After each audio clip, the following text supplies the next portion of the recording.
I think that actually probably can lead us quite nicely into the shorter term Redpoint stuff, because that can sometimes be a break from this really long seasonal stuff.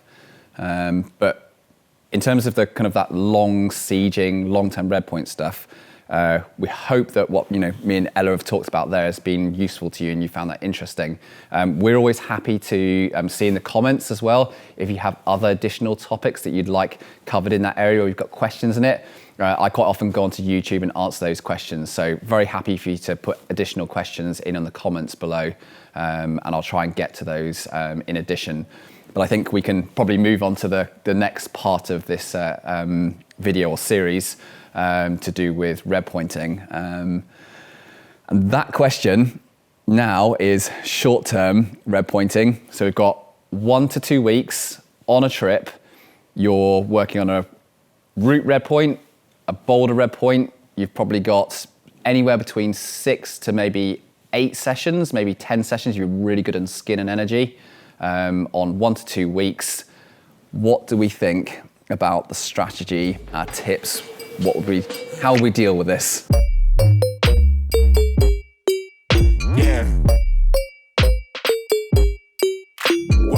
Yeah.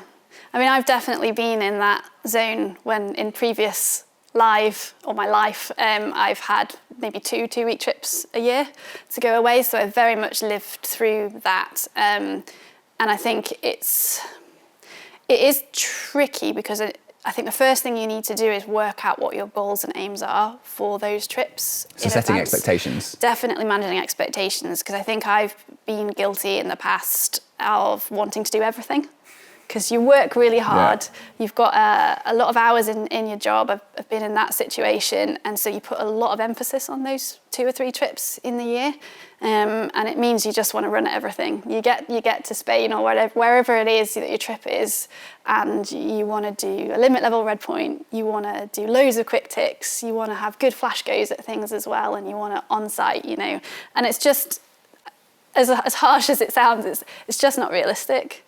And I don't think it works. So I think it's really important to think, right, what am I going to get out of this trip? And how important is it for you to take something away from that trip in terms of, is it important for you to feel like you've sent something?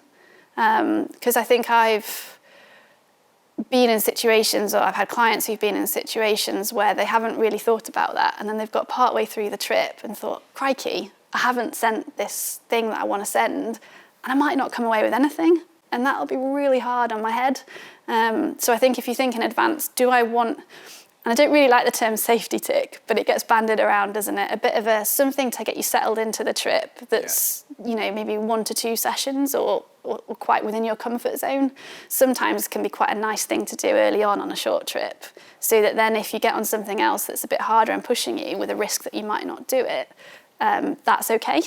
I don't know whether you've ever had that kind of experience. Yeah, I've gone through, I think, probably a bit of a journey on this over the years, is that because I've done a lot of traveling, a lot of short-term projecting on trips as well, and having prepared and trained really hard for those trips, and I've really wanted something out of it, is I'd say earlier on in my climbing career, I was very much of that safety tick mindset. I kind of just needed to get something under my belt.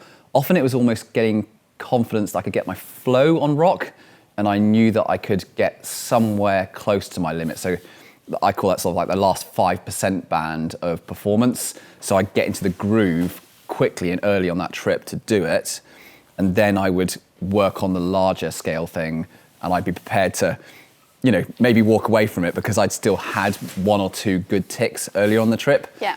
But now, as I've gone later in my climbing career and I've done a lot of that, I'm so okay with having what you would class as a disaster trip where I don't do anything. And I've had a few of those actually in recent years, and I've gone, oh, well, that didn't work out at all, did it? But because I've gone into it with the expectation that I'm okay with that, I've made sure that every day I've put into the day things which I know are personally rewarding. Mm-hmm. So I'm very careful to make sure that my partners I go away on my trip are really rewarding people to hang out with. Yeah. I make sure that I think about my learning points on my trip and experiences that I take away from it, so that even if I walk away with nothing, I go, oh, I just enjoyed hanging out with that person. I saw some cool stuff. I met some locals. I looked at some, I think probably I'm sounding half middle-aged here, but if I've learned something about the local history, the local culture, I've enjoyed that, and it's just as successful as stuff 5 years ago. Definitely. I think you're right on that. I think as you build up more experience, then things like that matter less.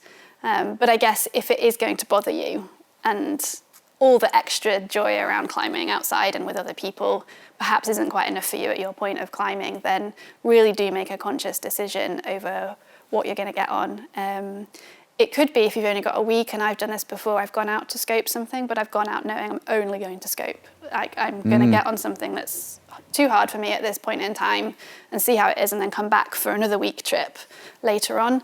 And that was okay in my head because I'd gone with no expectations whatsoever.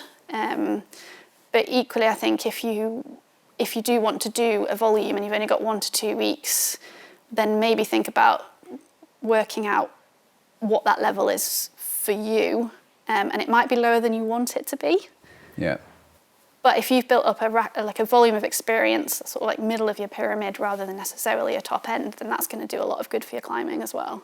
So try and think about it that way in a slightly longer term, rather than just putting everything on that one trip as well. Because the weather also, you're potentially at the mercy of the weather when you've only got 1 or 2 weeks.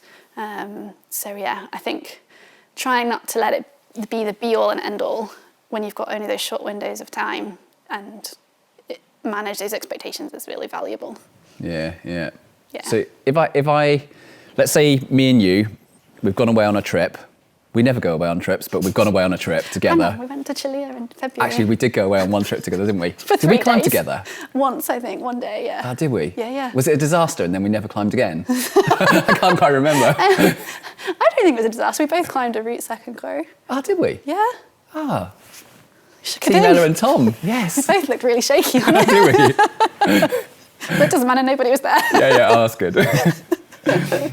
So we're on a trip, we've gone away, it's a rare circumstance, and we've both chosen, we're out there and we're like, okay, this is great looking 8-bolt 8B.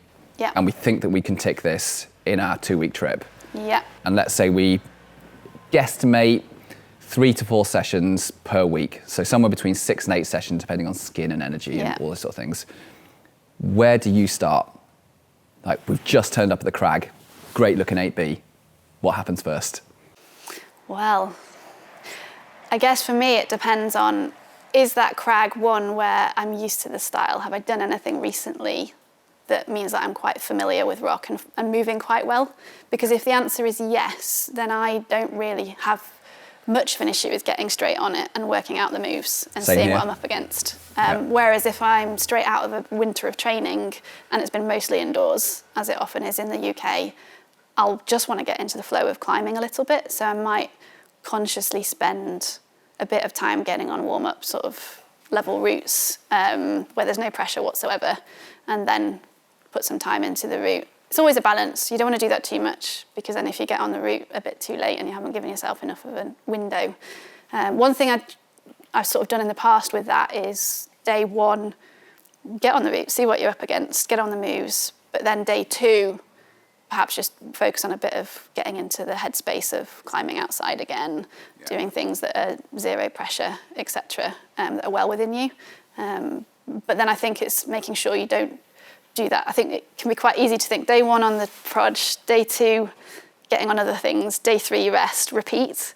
But there comes a point when you have to start transitioning to putting more emphasis on the project as well, and not waiting too long to do that. I don't know whether you agree with me on that. I'd say I'm very, very similar. It kind of depends on what the crag's like, whether I've been there before, but I will almost always make sure that I do something on that project on the first day. Even if, sometimes I've even abbed down a line, if it's not too steep, and just gone down and brushed and felt all the holds and felt positions, just because I kind of want to get it in my head, like get psyched, even if I don't feel like I'm up for climbing on that first day, just to kind of breed some familiarity. Yeah. But certainly, I think one important thing is that when I first got that route, I tend to be reasonably heavy on a clip stick and like dogging tactics. So clip stick, I pull on the drawers, I try and waste zero skin of like slapping for stuff, especially on pockets. Yeah. Because there's nothing worse than wrecking your skin. On day one. Or, you know, like tweaking a bicep because you threw for something a bit too early on. I don't see many people do that. I don't know about you. I think I'm always surprised how few people, when they're first getting on a hard project, actually take that quite tactical approach. Yeah, I know. And will just have a go at a sequence and fall off again and again. And even pulling up a rope, particularly if you're on a steep climb, is knackering. If you've got a light B layer as well, it's even harder. I've been on the receiving end of some pretty unhappy people who are heavier than me when they're having to pull up the rope a lot. So I totally agree. Like, there is no, I think some people might sort of think, oh, I don't really want to be seen to be clip sticking up this route, and you know, there are other coaches out there who say try and avoid using the clip stick too much, but I think as long as you're using it with intent, so you're doing it because you're trying to save energy to get up the route rather than doing it because you're scared of falling.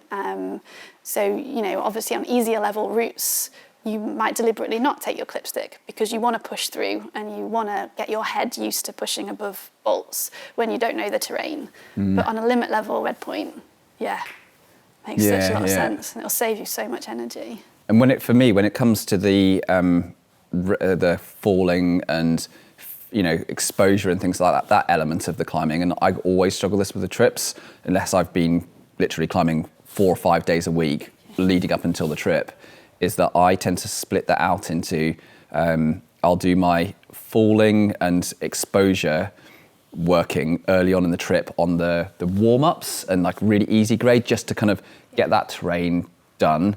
But I'll be quite careful to also put that falling element into the Redpoint project early on the trip, just on the specific bits where I feel like I might be missing a clip or running something out or clipping really late, so that when I get into the last 2 days, when I'm going for it, I'm not still thinking, oh, I cannot fall off here. I'm freaking out about it. That would be a horrible fall if I tried to take it. Exactly, like getting that covered early, like in the middle section of the trip. Yeah, and I think working out those clipping positions as well, so that you're being honest with yourself. Am I clipping too early because I'm a bit nervous about the fall, rather than just waiting a move later or getting established on a bit of a rest before you clip? I've found that that's made a massive difference as well. And sometimes it's hard to be conscious of it until you sort of really break it down. What do you think to extending draws? I have no problem with that. I'm 5'4". But roots aren't bolted sometimes for someone of my height, so I've done some pretty big extensions sometimes. Even ones where I haven't done it yet, but I've contemplated duct taping the end of the draw to the rock just so that I can, you know, if it's on a really steep route, just so that I can clip it. That will come one day, I'm sure. This is the thing though, is I think a lot of people aren't aware of some of the really advanced tactics that you can deploy from really heavy, long red points back into short trips.